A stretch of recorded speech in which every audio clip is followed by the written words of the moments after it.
This is my Wonder Woman coffee mug. Started in quarantine. What's in here? A mixture of regular coffee and what? Starbucks. Oh yeah, blonde. Starbucks blonde. Mm-hmm. Half of that and half of regular coffee, right? Right. Medium roast. Yeah. Every Saturday with my gym mom. Oh. We just got done working out. My shoulders felt really good today. So, we can hit play. Or I'll just kind of dump one else. Jim Dancer here. Let's start off this amazing. We're doing a new ROM mod, and this lady's voice is weird.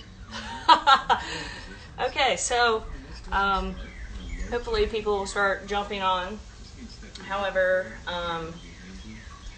I've been doing a lot of thinking, and just wanted to put out my journey on how I decided to take control of my shoulder pain.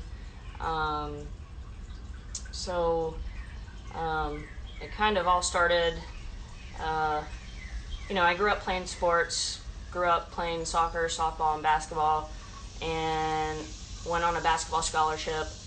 That was my baby. And then I remember really vividly, we were at a basketball practice and I was playing defense, and my left arm got in the passing lane, and when your arm is very long and the ball hits your hand, it kind of jolts your shoulder back, and I felt like I tore something. But I continued to play, so my arm got really achy. Didn't think anything of it, didn't get any imaging, nothing like that. And then I remember transitioning into that summer, I believe that was my freshman year, and in the summer I would train back home and do really some old school like bro sessions, dumbbell, bench press, superset that with back and buys, triceps and chest, like pretty standard what like Arnold Schwarzenegger would do. And I remember probably bench pressing, I think like 40 pounds or 45-pound dumbbells, and I was coming down into the bottom of the press, and it didn't feel right. Something like popped. So I just felt achiness all the way down to the arm. And then ever since, my left arm has been really weird, and it kind of grew over time, and then I went to physical therapy school, so I am a physical therapist, obviously. This is my channel, so didn't think anything of it, not putting myself first. And then I found the sport of CrossFit, loved it, started to grow on me, and we're doing ROM mod as I'm speaking and drinking coffee. Just honestly, it came to the point where I either have to do something about this or just let it continue to snowball. And one of my good colleagues, Dr. Warren, came up to me one day. He's just like, you got to give it a rest and learn to train around it until things kind of calm down, or the inflammation or the stresses, the external stresses that you keep putting on it. Because we know in the sport of CrossFit, there's a lot of gymnastics type movements.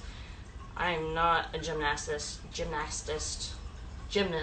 oh my gosh, by any means. So I think a lot of that stress onto my shoulders and getting into these really high like impingement or extreme range of motions took a toll on my rotator cuff muscles.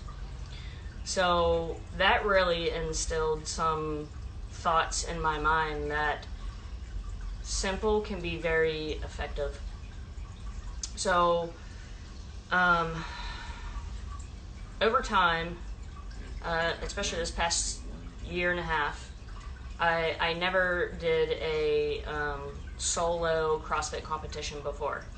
So I was learning more about the sport, learning ways to rehab and taking myself through some certain rehab tools, but I wasn't finding the consistency. So then, I would lay my head down at night, still continue to do some CrossFit type workouts, And I remember unable to sleep in both arms, both shoulders. Just it felt like a siren was going off, because the achiness was setting in. So it was keeping me up at night, and I literally had to sleep with my arms out straight. I would lay on my side, and both of my arms would be out straight, because that was the comfort position that I found, and a pillow was in between my arms. So just trying to keep my arms parallel to each other as much as possible so that the pain would subside. So I decided, after going down to Miami 2 years ago and helping out with some of my athletes and kind of being their physical therapist and whatnot, I'm like, I want to do this. I want to do this. I want to be vulnerable, and I want to try something solo. I grew up playing team sports my whole life. So I did a lot of researching even prior to that even though I'm a physical therapist, I kind of have to be told what to do. So I am eating my own words. And hang on. That's good today. Not as hot after a workout. I don't like drinking hot coffee after I work out. Like, I just continue to sweat.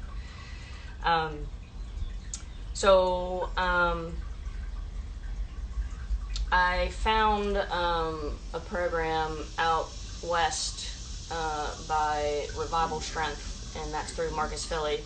And I studied his process and his thoughts on his social media posts that he would do daily and weekly. And I'm like, oh my gosh, this makes sense. I want to do this. I want to do his training and then sprinkle in some of the CrossFit workouts that are programmed at my CrossFit gym. So I had to build my volume again. But with me forcing myself to actually have structure helped me become pain-free in a different aspect of training. It was a nice little blend of physical therapy, and then you transition that over to how to quickly move a barbell that's safe and effective. So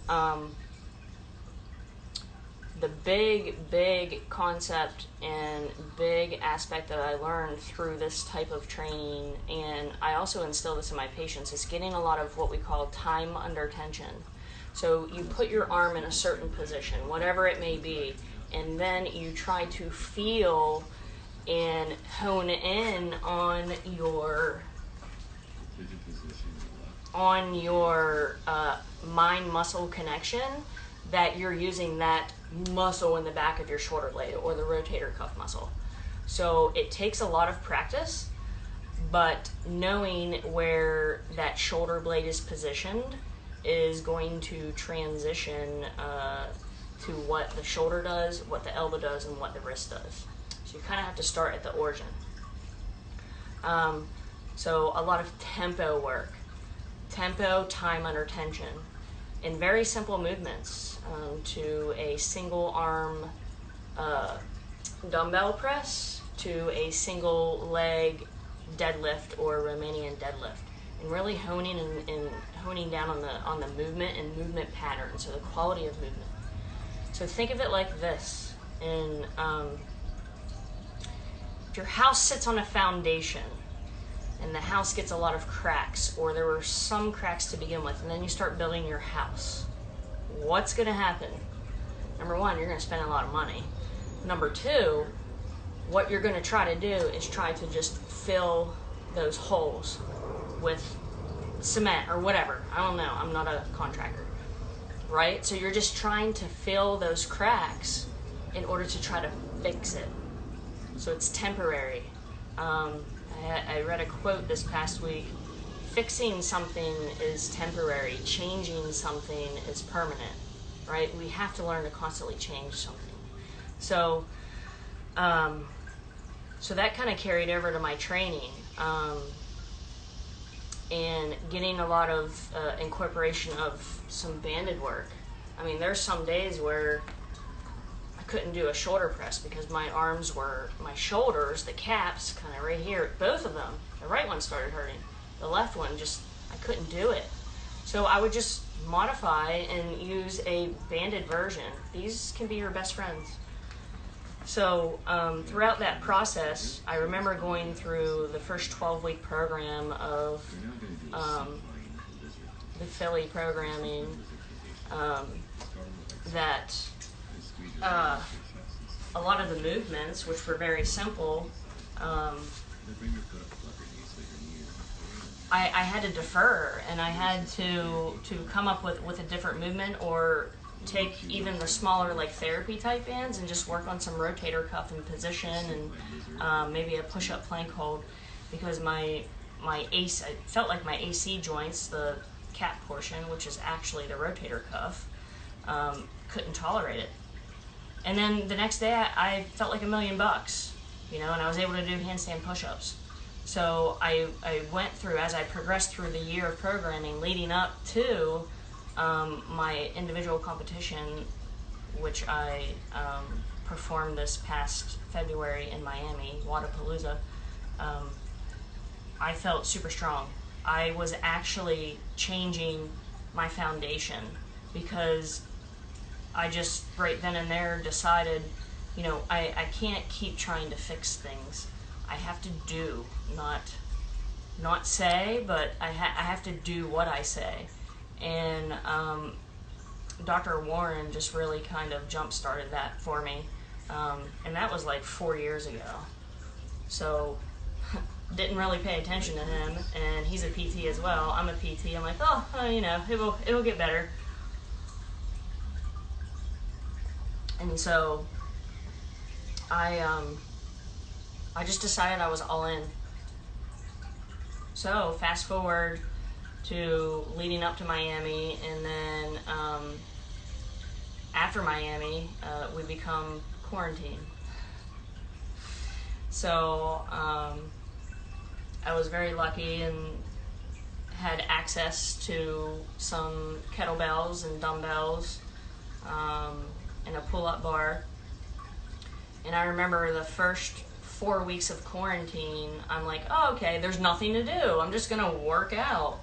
And I'm like, didn't even want to pay attention to my body.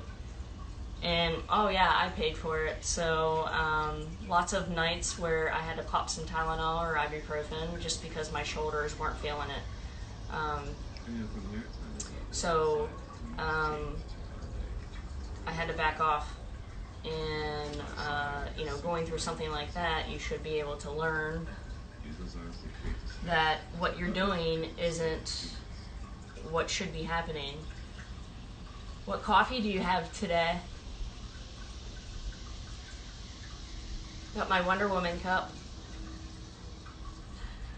Mixture of Starbucks Blonde and regular medium coffee. I'm at my Master's Athlete's house right now. Thank you for hopping on. But, so quarantine. Oh yeah. What is that? French vanilla. Ooh, I like that. I used to drink hazelnut. And then now I'm just like, I don't want hazelnut. I don't want that flavored coffee right now. It took me a year to actually drink black coffee. Love it now. Quarantine, you know, there's nothing to do, so you're just trying to like navigate your day. So we're like, we're just gonna work out. We're gonna work out. And it was just clearly too much volume too quickly. My shoulders were paying for it. We'll talk about my elbows another day. And so biggest takeaway is you really have to listen to your body. And there comes to a point where you're just like, am I gonna continue to try to fix things, to band-aid it, or am I going to change it? Just like the foundation of your house, right? I'm not gonna try to fill these holes. I'm gonna actually try to change the environment around it so I can have better outcomes, all right? So, and it takes time, it's a process. And I just posted something yesterday with one of my Masters athletes. You know, people want quick fixes. but the process is the purpose, and you learn from that. And a lot of people, especially in the world today right now, me included, you figure out what's super important and what's not. But a lot of us want to live pain-free. So that just kind of led to my story, that when my shoulders weren't feeling it, I knew that I could do heavy carries. So I would put, 45-pound dumbbells holding and walking with it, right? But I'm zoning in on where my shoulder blades are positioned. So a lot of time under tension and quality movement. And if you learn how to move with quality and move with purpose, that carrying that over to a pull-up or a kipping pull-up or perhaps progressing to a muscle-up, it will be flawless. So you got to fix the foundation. Learn to progress in that manner, because you can't get to step 5 by starting with step 3 and then going to 5, right? One comes before 5, and so does 2, and so does 3, and so does 4. So, it's very hard for patients to understand that, but I had to learn that the hard way, and I wanted a quick fix. So, as a healthcare professional, I had to put my money where my mouth was.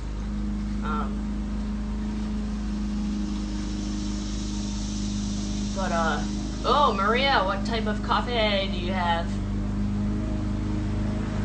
Better type. Thank you for joining. The neighbor's cutting grass.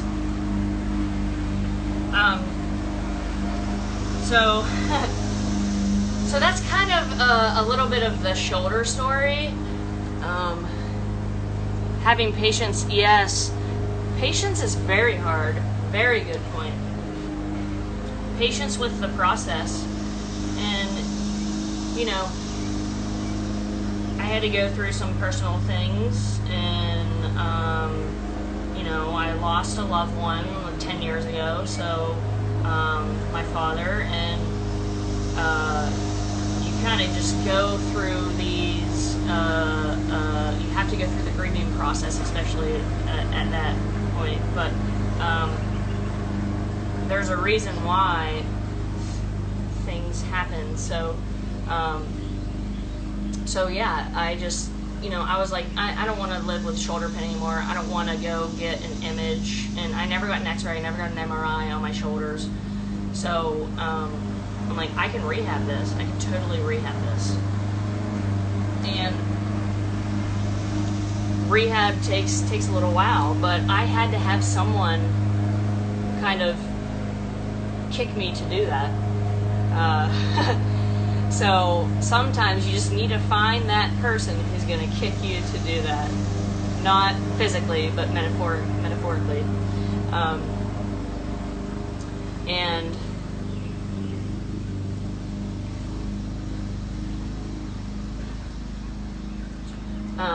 So let me back up.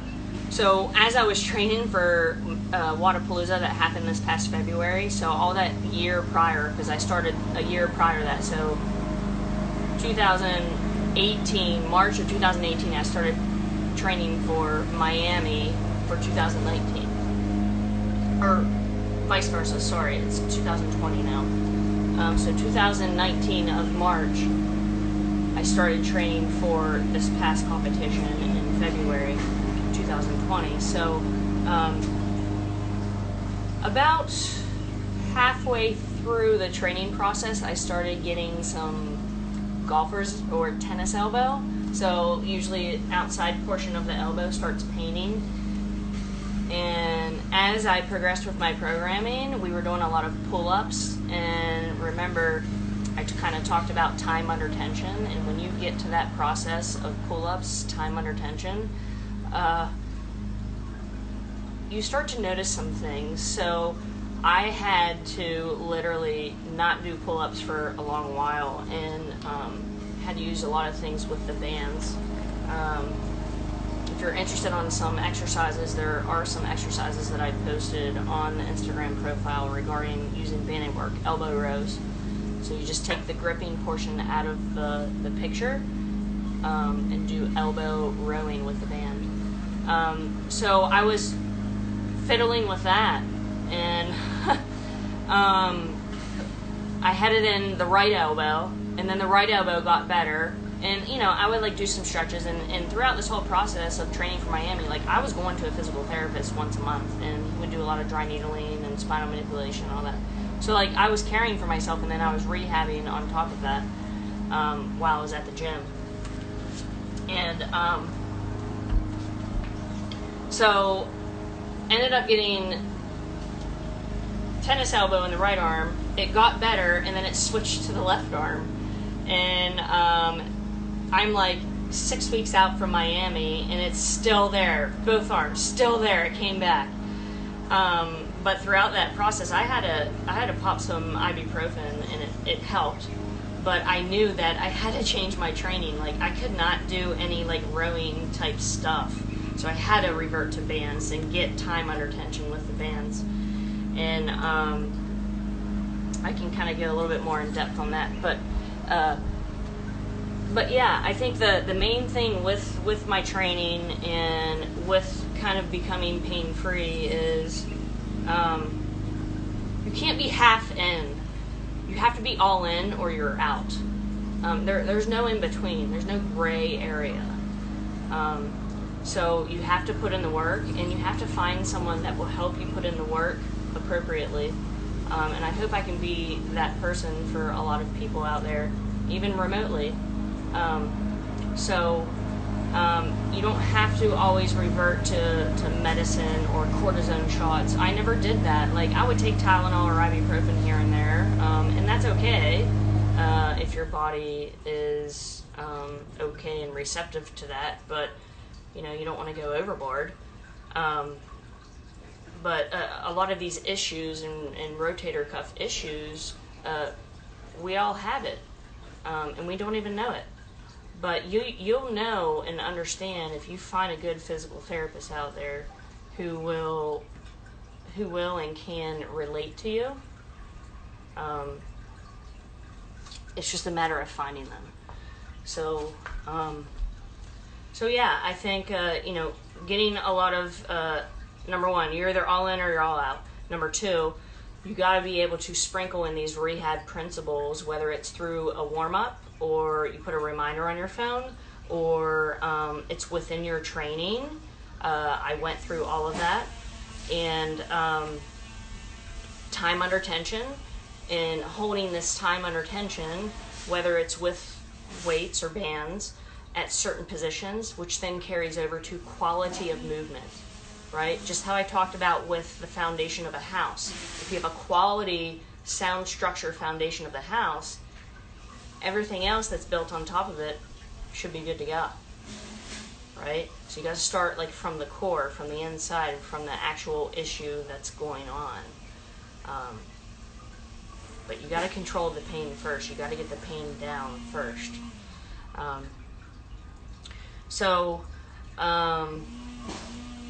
Well, I think that's like most of the coffee talk I have today.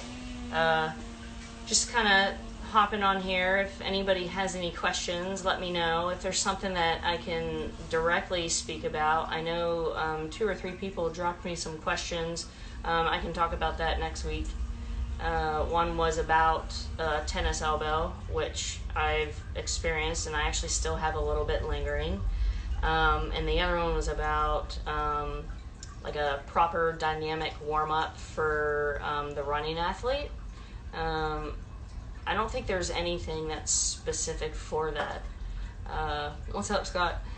And I think if you keep things simple as possible, it can be very effective. So, I don't tell people to balance on their big toe and expect them to do, a squat. Like, some of the stuff that's out there on social media is a little too much. So simple is effective, and effective is going to carry over to quality of movement and building that strong foundation.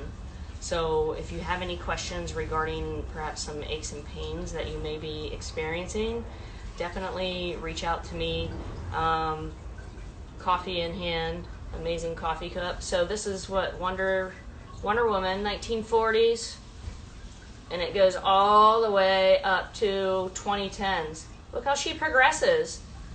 I never really grew up watching Wonder Woman. I'm a big Superman fan. So I'm going to have to find me a Superman mug. If anybody knows some good mugs out there, let me know. And I'm going to leave you with this question. What are your thoughts about AeroPress? I've been looking into that. I kind of want to try that because there's sometimes like at the end of the day that you're like, I just want a small cup of coffee, but I don't want to like do a whole French press or a whole thing of Mr. Coffee. I'm not a big fan of pour over. I don't really like that. That's like too much oil and fat for me. Ugh, I don't like that. So I would like some thoughts and comments on possible AeroPress. I might invest in getting one of those, and plus you can travel with it. So, but yeah, that's kind of my shoulder issues in a nutshell. Now, does my shoulder right now feel 100%? No, it probably feels about 80% better than what it was. And there's some days where it's just not Keurig it. Oh yeah, I used to have a Keurig. No, I remember, I think I put it outside. This was in physical therapy school. I got rid of it. And I'm like, totally getting rid of this. Took it, chucked it in the air, and just let it hit in the dumpster. Like, literally. I am not a fan of Keurig. But I do get your point where it's a quick single cup of coffee. So, if you can sway or persuade me on maybe investing in a single cup, single K-cup, go for it. But I don't know you'll be able to do that. But thanks for hopping on. If anybody has any questions, let me know. I'm constantly working on my shoulders. I'll probably talk about my leg next time. I might shoot for that next weekend. I'll keep you guys posted. But I appreciate everything, and I'll upload this video to YouTube. So check out the YouTube channel if you haven't. Follow it. There's just some fun stuff that's on there. It might be boring for you, but it's not for me. So, but thank you guys for watching, and happy coffee. Oh yeah, now that temperature's down, now that I'm cooled down.